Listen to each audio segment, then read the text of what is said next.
franktalks.com. Relationships, sex, passion with Dr. Laurie Betito. Hear the show live weeknights 10 to 11 on CJAD 800. Tonight on Passion, dating dilemmas. In studio, Frank Kermit, dating coach, relationship columnist for the Suburban newspaper website, franktalks.com. That's where he hangs out, if you will. Otherwise, he's here. Tonight are questions about dating. This is what we've been doing now for, quite a few years, where we focus once a month just on dating issues. Frank puts it out on Facebook. He has a lot of followers from all over the world, and, people post their questions, right? Mm-hmm. And they post their question knowing it will be asked right here. On air. Right now. On air and anonymously. Of course, that's one thing, by the way, that we always insist upon, no matter what, is that there's anonymity. That's the beauty of radio. I do this on my Trouble Tuesdays as well, and we don't need names. We don't need your name. You could be anybody you want. What we want is for you to get the advice you need, and, we're here to help, right? Exactly.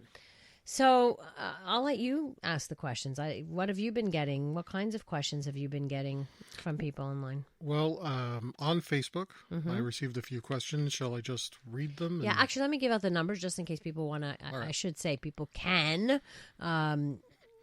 get in touch with us directly. You can text us 514-800, or you can call in at 514-790-0800. And now you're looking at Facebook. People can still post on your Facebook page. Where do they go? If you find Frank Kermit, my Facebook page, I actually started a thread there, and I have it open right now. So if you post to my Facebook thread about me being on the show, just post in your question there. Okay. I'll read it, and then after that, you can delete it. Okay, that's great. 514-800, or on Facebook, just go to Frank Kermit's Facebook page if you want to post it right there. So what's the first question? Okay, this is from a woman, and she's asking, what's the advice you would give on telling a man he can't come back running anytime he wants, and she'll still be there waiting for him? What do you tell him? Bye-bye is what you tell him. Bye-bye.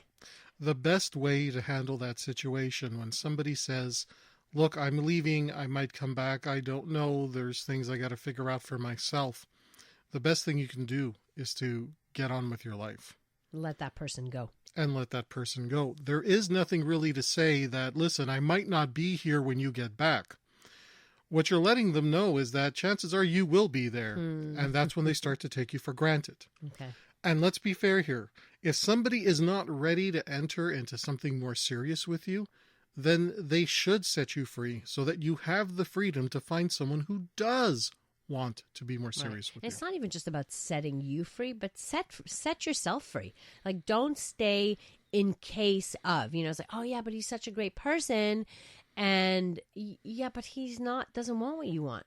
And you can't sit here hoping he'll change his mind, because if you really were that important to him and he was as committed as you, he wouldn't be leaving and coming back anytime he's so pleased. And then what happens when you start a pattern like that? So the person, I'm not really sure. Okay, let's break up. Okay, you break up, and then you take the person back. And then how are you supposed to ever trust the process if somebody keeps going back, is vacillating always from, hot, cold, hot, cold. Yes, I want you. No, I don't. Yes, I want you. No, I don't. And why should you put yourself through that? There's another consequence that people don't consider. When you are in a pattern of an on-again, off-again relationship, those people around you who would want to get into a relationship with you, who would want to date you seriously, they're not going to. Because? Because they know that even if you start to date them, there's a chance you're going to go back to the ex. Of course. Because that's your pattern. Right. So why would somebody who's a great relationship candidate put themselves in a position where they're going to start dating someone who they suspect might go back to the ex as soon as the ex walks into the door? Mm-hmm. Especially if this is exactly what they've seen. Exactly. Good relationship candidates don't stick around waiting for someone to come back. More importantly, great relationship candidates don't seriously date anyone who's got the experience of an on-again, off-again relationship history. Right. Move on, get through it, let the past go, then start a new relationship. But otherwise, best thing you can do, date someone new. Okay, let's make that our tagline. Okay. The best thing that you can do Are is you date gonna- somebody You're new. not going to sing. Oh, come on. Please don't sing. 514-800 to text in your question. Dating dilemmas tonight on the program. Frank Kermit is the other voice that you hear here. And you can also post your question on Facebook. Go to Frank Kermit's Facebook page. You can also call in 514-790-0800. What about this person who writes, what's your advice for telling a girl that she's not the one for you?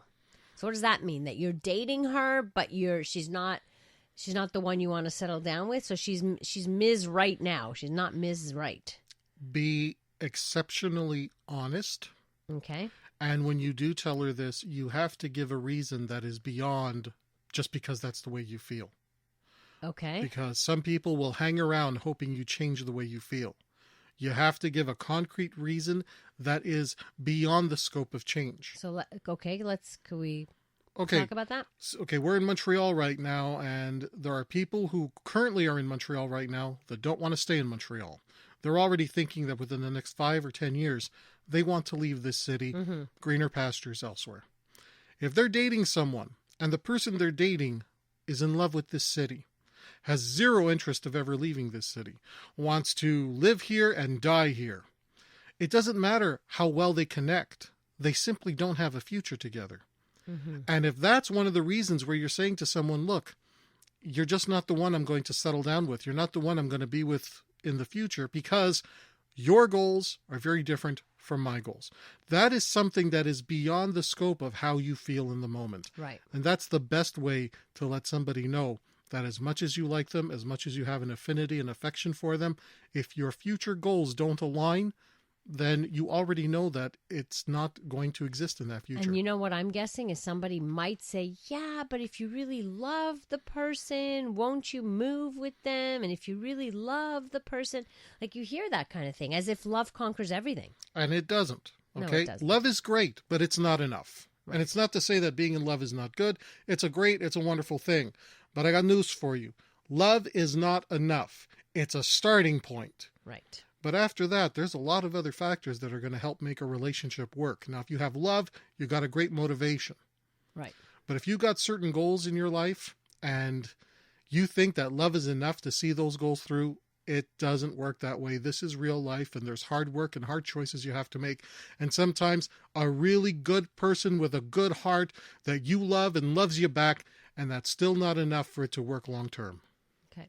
Here's a texter who says, I used to tell women I'm like a carton of milk. I have an expiration date for the relationship. What does that mean? It means that I'm never going to commit to a relationship. It will always end. Basically, enjoy me for the time that You've you got have me, but it's going to end. This is temporary. He's letting her know in no uncertain terms. And, regardless if you agree with his stance or not, he's being honest. Right. And you got to give him credit for that. He's being honest. He's saying, hey, there's an expiry date on this. Don't get your hopes up. Let's just enjoy what we got. Don't get too attached because it will end. Yeah. And if you want to break up with me because you don't want to take that chance, you don't want to get hurt that way, that's okay. I'm letting you know. Right. Kudos to the guy for being honest. Buy the milk that doesn't go bad, that doesn't need refrigeration. There you go. There. 514-800 to text or 514-790-0800 to call in. It is Dating Dilemmas tonight. Frank Kermit is here. He's a dating coach. He's the relationship columnist for the Suburban Newspaper website. He runs a website called franktalks.com. He's the author of multiple books, and he is here to talk to us about dating and issues that come up and to answer your questions here on Passion on CJAD. You're listening to Passion with Dr. Laurie Betito, the podcast. Hear the show live weeknights 10 to 11 on CJAD 800. Dating dilemmas tonight on the program. If you've got one, then if you've got a dilemma, text in 514-800, or you can call it in at 514-790-0800, or you can actually go on Facebook. Go to Frank Kermit's page. He's got a feed right now. What do you call it? A thread. A thread going on with people's questions, so you can always put it in. But I've got one for you here on text, Frank. Touched on this on a Trouble Tuesday. Story of fiancé living overseas. We met in Europe. and have been going back and forth for 2 years. Wedding next year and me moving to him. In the meantime, he pays for my plane tickets, but back home my work has suffered and struggling to make ends meet. You said I should ask him for financial help, and I did. He offered the equivalent of 10% of my expenses a month. Does this seem like a reasonable contribution? P.S. He makes 3 times what I do with minimal expenses. I'm not looking for a sugar daddy, but thinking, am I looking forward to a wedding when I haven't fixed my finances first? Okay, 2-part question on how much help is fair. So she's marrying somebody. He lives overseas. She's trying to make ends meet here. Her work suffers because she's the one flying out there. Was that why to her work see him. Is that why her work is suffering? Well, because she's traveling? Or I is her think work so. suffering because her work is suffering because the nature of her industry is dying? And whatever. It says that her work has suffered and she's struggling to make ends meet. I suppose if she keeps going back to Europe, she's not, can't have that much vacation, right? So she's obviously not getting paid for the time she's off. That's what would make sense to me.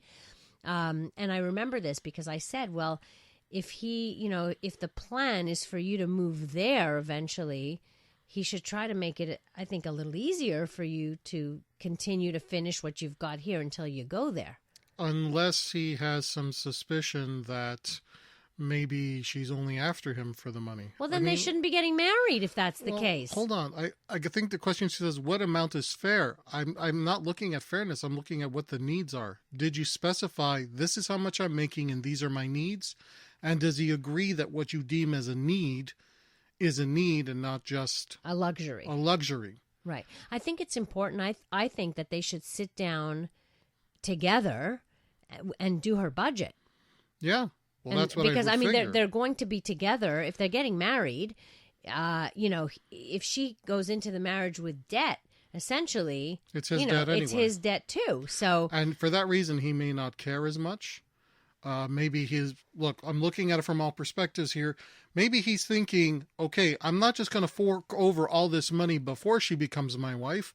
And if she racks up the debt, well, it's going to be my debt anyway, and he'll pay it then. But at least he'll know that she's not just looking to collect money and then say, oh, you know what, I don't want to marry you after all. Right. Because that does happen. I'm not getting that sense, but she says basic expenses, and he knows exactly why I have this issue. Okay, basic expenses. But again, I don't know what those basic expenses are. And if she's only covering 10% of basic expenses. He's saying he will contribute 10% of her expenses a month. Right. And what does that cover? And is it enough? Because she's saying that Clearly she just wants... Clearly it's not. She's saying it's not. That doesn't sound like it's enough. It's enough. Well, then she needs to give an itemized list and say, look, this is what I need. Be completely transparent. Right. And my question is, why is there an expectation that he should be paying her full expenses? Because I would look at that and say, well, wait a minute. She's not your wife yet. I don't think she's expecting full expenses. She's expecting some... Maybe I would need to know more too. I think we're still. Are you struggling because you keep going there to visit, and then you should be saying, no, you come here. Why am I doing all the sacrificing? There's something that we're not. Something's missing. Yeah, okay, something's missing here. Because 10% of a monthly expense is, if her monthly expenses are $2,000, then 10% is $200. But if those $200 are keeping her off the street, great. But there's something here that's amiss. Why is it only 10%? At the same time, how much is she expecting? Okay, I understand her business is suffering or her work is suffering, but I don't know why is it suffering. I would want to know why it's suffering. Is it suffering because she's not doing her job? Is it suffering because for her to say, well, he makes this much more. So what he makes this much more? What worries me, the red flag I'm seeing, is that she's just saying, well, since he makes more, he should be willing to give more. Hold on now. Right.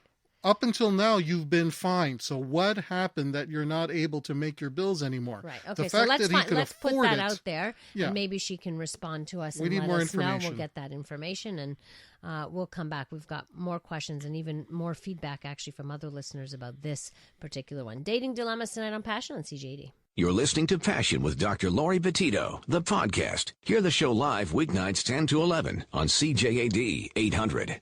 Dating dilemmas tonight on the program. Frank Kermit in studio, dating coach, and we focus on dating stuff. So, one texter regarding, this fiance overseas says she should end the relationship because when they are together, the excitement of the travel and that visiting feeling will disappear.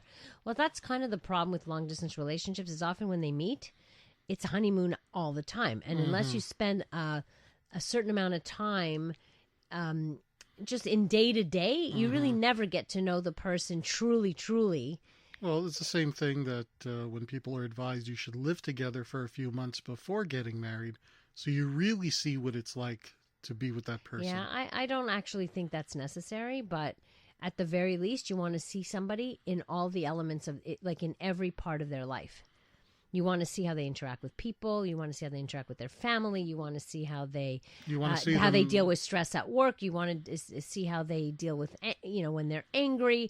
I don't think you have to live with them to know all of that. You just have to be in their presence. No, like we can argue that, but the research shows that that's not the best idea. However, with divorce being such a huge risk, living together with someone to really see if you can get along in the same space. That's not what the research is showing. That the research is showing that people who live together first try on the shoe first, actually are more likely to divorce.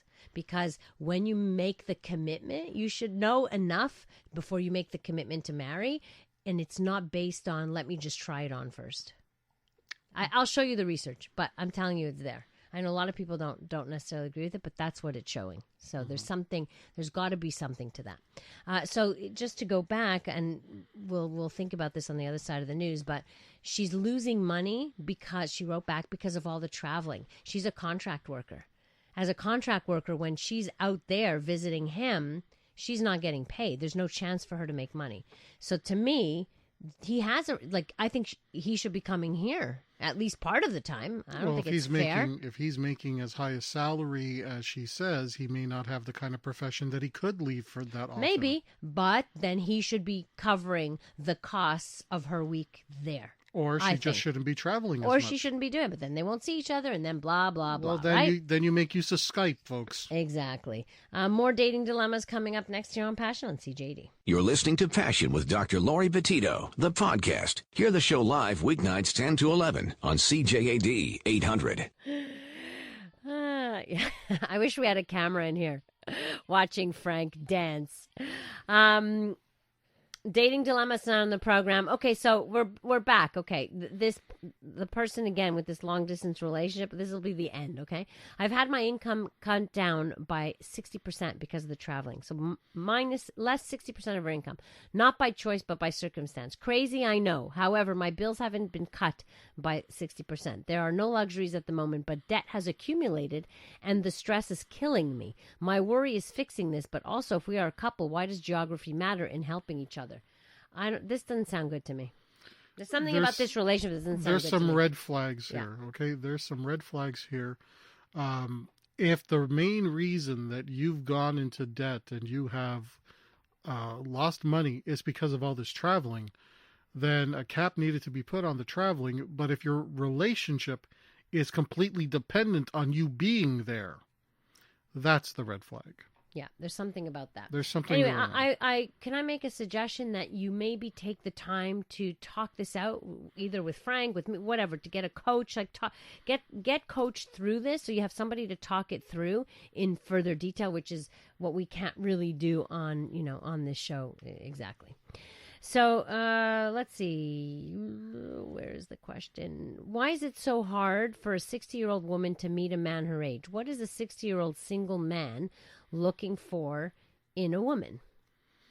That's a good question. This is a great question, and I think you're going to be very surprised with the answer, because I do coach men who are older. And the big challenge for men who are older isn't that there aren't women their own age that they want to date. They actually would prefer to date women their own age. That's what I'm noticing too. Okay, they want to date women their own age. It's women their own age have got a very jaded attitude. And I know this sounds like a blanket statement, but I am working not only as a coach, but also in the matchmaking industry as a coach. And I have run workshops where I was dealing with women who are older. And some of them, because they've had bad experiences with men in the past, bring a lot of that apprehension when dating new men. And I've had to coach women. All men? This. Like just all men? Well, okay, I'll give you just a random conversation, okay? I'm coaching a woman about, dating a man her own age. That's what she wants. And I had said something like, well, one thing that you have to make it a point not to do is you don't mother him. Don't start doing things for him that he can do for himself. If you're having dinner at his place, don't start loading up the dishwasher. And her response was, when has a man ever loaded a dishwasher? Right. Okay, look, if this is the vibe you're giving off, Right. that you got an issue with men, because I got news for you. Whether a man hires a maid and she comes in to do it for him, or whether he does it himself, if you're starting with the attitude that, well, men wouldn't do this and men wouldn't do that, Right. you're going to turn off really good guys, because a really good guy doesn't want to be with a woman who's that angry and has that much apprehension. And it's across the board. When I'm coaching an older man, he's not asking me, how do I date the young hottie? Right. He's asking me, I would prefer to date a woman my own age. I can connect with her better. I can relate to her more. And guess what? He's trying, and stuff like this comes up. Okay. So my advice to you is that, look, there are older men. They do want to date. But just like you don't want to have to put up with any sort of garbage behavior, don't let your past experience interfere with finding a really good guy right now, because older men, especially if they're good men, don't tolerate women that hate men. No kidding. Of course. And then why would you be looking? It's almost like, what are There's you no really point. what are you really looking for? And I have to say that I know quite a few older women who are also dating younger men. So Yeah. where the younger men really appreciate the older woman as well, and they say that they like the experience, they like the togetherness of the older woman. Like there's certain things that the older woman does have. I just got a question Okay. from Florida on Facebook. Okay. From Florida. How can younger guys seduce older women? How to manage Just the what we're relationship? talking Where about. do you meet them and what? Okay. I can tell. Can I just tell you, Yes, the friends that I know absolutely. Yes. online, like online dating has brought a couple of people I know. A lot of it's the young men that seem to be sometimes way too young, which is a little not scary. interested. Was a little scary. And I had a friend, like 18, 19-year-olds were like asking. I was like, what? Like I used to read to you in elementary school. Like, no, thank you. That's not going to happen. So that's a little creepy, but certainly, some 20 years younger for sure. For sure. And if you're a younger guy and you want to date older women, you have to make the first move, because she's not thinking she's too good for you. She's thinking you wouldn't probably want to date her. Exactly. That's exactly it. I remember the first reaction was like, what? Why? What? Like, kind of So, confused her. if you are a younger man and you want to date an older woman, you just have to make the first move. And more importantly, you got to let her know that this isn't some sort of a fetish. Not that that's wrong. I mean, there's a lot of people Unless out it there. is, and you can tell her that. If it is a fetish and you're saying, look, I just have a fetish for older women and some older women are okay with that, fine. But if it's not a fetish, if you legitimately want to date a woman who's older, like date, like not just a sexual like present her as a relationship. girlfriend Right. At your social functions, Right. then you have to let her know what it is about her that you appreciate, what is unique to her that you can't find in anybody else. And it cannot be based on her age. It has to be based on some element of her personality, her character, maybe some element of her person that is based on the type of work that she does that you really have an affinity for. Right. And that advice applies to all age groups, not just older women. Right. Good point. What else do you have? Okay, another question coming in from Facebook. If you meet for the first time on Christmas Eve, Whoa, that's kind of weird. do you go Dutch, and should you get a card or a gift? First date on Christmas Eve? First date, you know what? There's a lot of people who are alone. Mind you, that's true. And that could actually be a very nice thing to do. If you're in a situation where your kids are grown and they're not going to be in town for Christmas, or you're seeing them on Christmas Day, not on Christmas Eve, listen, if you're alone for Christmas Eve, I got news for you. There's a lot of other people alone for Christmas Eve too. Yeah, Don't let it being a holiday stop you. I think it's great that you're going to go out on a first day on Christmas Eve. What a wonderful way to celebrate the holiday, meet somebody new. If it doesn't go anywhere, oh well, you got out of the house. It's memorable too. Yes. It could be something that's, hey, look at that, you know. Now, in terms of the question, do you go Dutch? Does everybody pay for themselves? I always advocate for first dates. Everybody pays their own way, period. Okay. If it's something small like a coffee or a dessert, if you want to treat the person, by all means go ahead. Mm-hmm. And if it is Christmas Eve, do you get a card or a gift? Yes, but something small. I'd say like bring a chocolate or something. Bring a little, you know, Or go whatever, to the chocolate, something. Go to the dollar store and find something that's really kind of like quirky. If you're going to meet, hopefully you've had a chance to talk on the phone, or you've texted back and forth, you've emailed. If you find out the person is really into something or has a hobby of some sort, that you can get a very inexpensive gift related to that. Yeah, because if you go expensive, that's creepy. Yeah, the more expensive weird. it is, the more pressure it is. Yeah, exactly. More of your questions coming up here on Dating Dilemmas on CJD 800. You're listening to Passion with Dr. Laurie Betito, the podcast. Hear the show live weeknights 10 to 11 on CJAD 800. Dating Dilemmas tonight with Frank Kermit in studio. So we've got a couple of texts here. I'm guessing no violins then on a first date, which would be Christmas. Oh, I don't know. Violins, maybe. I don't know. The idea is you don't want to put extra pressure on someone to make them feel that they want to know that they've earned the attention they got. Yeah, so Okay. putting too much is too soon doesn't work, actually. Yeah. Then we have Frank is absolutely right. All these older ladies with anger issues. I guess he's encountered his own ladies with anger issues, which is too bad because unfortunately, people are jaded, and there are plenty of men too with anger issues about women. yeah. So There's let's not make it a gender bashing thing because it goes both ways. It really does. Mm-hmm. I've seen it both ways. Oh, I agree. Yeah, I agree. What else do we got, Frank? Okay, I got another question from the USA on the topic of romance at the workplace. What to do and what not to do. Okay. Someone is interested in dating someone in the workplace and they want to know how to approach it. First, we have to know if it's a boss. First, we have to know if there's any power exchange. Right. Are you looking to date someone who is in charge of you or you are in charge of in any capacity whatsoever? Right. That's the first no-no. If there's any sort of power relationship there, it's a bad idea. Mm-hmm. The second thing you have to find out is, according to the HR department, I'm just assuming that there's a HR director. What is the policy in that workplace about coworkers dating? I can tell you're Italian. You know how come? Why? Because you say HR. I say H. You know, I've been watching The Sopranos. Okay, stop. I got my Tony Soprano imitation down It's back. very good. But they didn't. Okay. No, you're going to have to go to the Human Resources Department. I'm teasing you. You know I love you. Oh, yeah. Show me the money. Okay. No. Because different companies have different policies. Some companies make it clear we do not endorse coworkers intermingling in any way.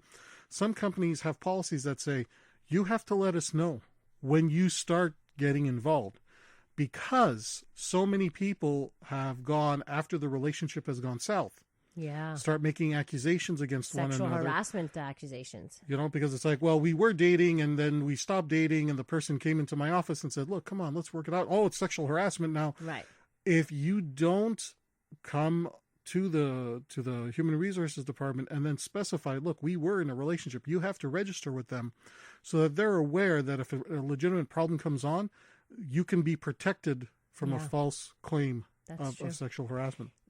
You know, the reality is a lot of people meet at work. You just have to be careful of the rules of the company and the power. That power dynamic is the most important, because that is a no-no. A boss should not be dating an employee. Actually, there was a study I remember seeing many years ago that said over 30%, something like 37% of couples meet through the workplace. Right. But that makes sense. We spend most of our time at work. It only makes sense that we are going to meet others at work. But it's not as safe as it once was. Okay. I had a client and he called me in a very frantic state. He was involved with one of his coworkers and he caught his girlfriend cheating on him. So he ended things with her, but they still had to work together. Right. She constantly pursued him at work and said, look, it just happened. It was a one-time thing. You got to let it go. And he was like, no. He was like, no. They got into an argument at work, called her the B word. She slaps him in the workplace. Okay. And then after she slaps him, she says, I'm going to report you for sexual harassment because he called her the B word. Right.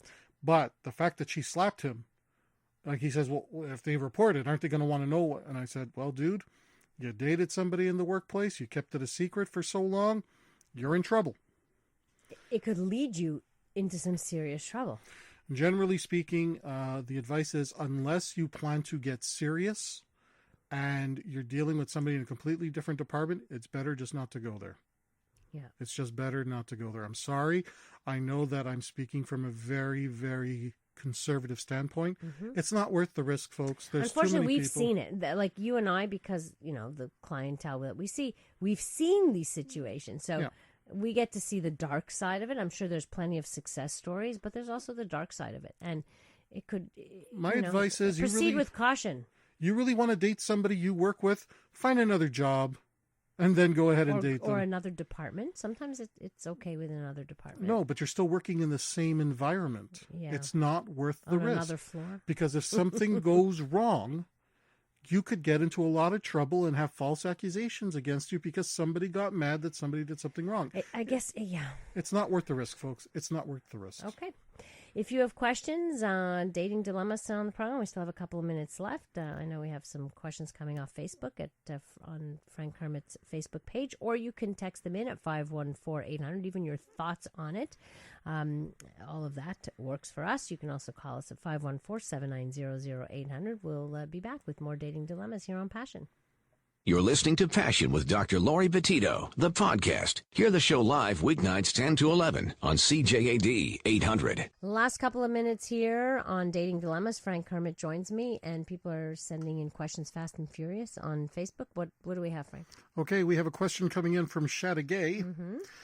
Just started dating a widower. His wife passed away about 4 years ago. We are taking it slow, but I can tell he's reserved. I don't know how to tell him I'm just as scared as he is because real relationships have me waiting at the door with my sneakers on. I'm a commitment phobe. Uh-oh. Okay. You want to find out why, no? That you're a commitment phobe? Well, but before we find out why she's a commitment phobe, let's address her question, and that Okay. is, what does she have to tell the guy? Look, if he's already reserved, maybe he just needs some reassurance from you and to say, look, I'm not expecting anything serious. I know you might be still mourning your wife. I'm not looking for anything serious right now. Or the other way around, Frank. Maybe he is looking for something, and maybe he notices in her that she has her running shoes on. And so he's maybe taking it slow because he's nervous about her leaving. That's Either a possibility. one. But look, if he's looking to get that serious after being a widower for 4 years, and I'm just going to assume that he's an older gentleman who probably was married for quite some time. Getting serious, well, you don't even know if this is his first serious relationship after being widowed. It's not a good idea for him to rush into anything. But he has been widowed 4 years. So I got to tell you, statistically, men get back into the saddle real quick. They want a relationship. They want a partnership. Especially those that have been in good marriages, actually. At that point, but if she's not ready for any reason, regardless of why she has a phobia of commitment, then she just needs to let him know. She has to set the boundary. Exactly. This is why I'm saying, just let him know you're not looking for anything super serious right now. You're enjoying his company. If he does want something serious, then he needs to find someone else. Or you say, listen, I have a habit of running, I'm addressing this or whatever. Like, I think just the openness about it, rather than address the elephant in the room rather than kind of let it sit there, And if he can't handle the honesty, well, it wasn't going to work out anyway. So just be honest with him. Exactly. Just that he's also acting reserved. Now, if he's acting reserved because she's acting reserved, they need to talk about this. Right. Because if he wants more than what she's capable of offering, then she needs to be able to express that, and he's got to be able to express what he wants too. Right. Just have the conversation. What's the worst thing that can happen? It turns out it's not going to work. Right. Well, if you were already planning to run from real relationships and he wants a real relationship, you need to know that. Right. Just have the conversation. And I think it's important that we understand what's the worst thing that can happen. Do we have time to lose anymore? Like, you know. We don't. Right. We exactly. Like, life's too short for guessing games, if you ask me. Just put yourself out there. Take the chance. If you don't want something serious, don't enter it. But let people know that's the issue for you, that you're not looking for something serious. Frank, thanks so much. This has Happy been New great. Year. You too. We'll catch up in 2016. Frank can be reached at franktalks.com. Thanks to all of you for sending in your questions. Thanks to James Foster in Master Control. Coming up next, CJAD News, followed by Joey Elias and The Comedy Show. I won't be back here until Monday. So I want to wish all our listeners a very Merry Christmas and Happy Holidays to you. And I will catch up with you before the new year. So it's not my last show yet before the new year. Wishing you a wonderful rest of the night. And please remember, life is short. So do take the time to smell the flowers and indulge your passions. Listen to Passion with Dr. Laurie Betito, live weeknights 10 to 11 on CJAD and CJAD.com. Frank Talks is sponsored in part by the Adult Male Virgin Seminars and Telephone Consultations. If you are an adult and want to get a handle on this once and for all, you need this seminar. Being an adult male virgin can be most stigmatizing in today's society. You feel like a failure in the eyes of the mass culture around you, alienated from your male friends who all talk about their sexual conquests, and you must hide this shameful secret lest they use it against you. And the very personal pain, anguish, and despair that cannot be described by words that haunts you every moment of your life. Enough is enough. It is time for male virgins to take charge of their sex lives. Frank gives you the rules of winning in this seminar. The Adult Male Virgin Seminars and Telephone Consultations. Make your first time the best time of her life. Only available at franktalks.com. Frank helps adult boys turn into men.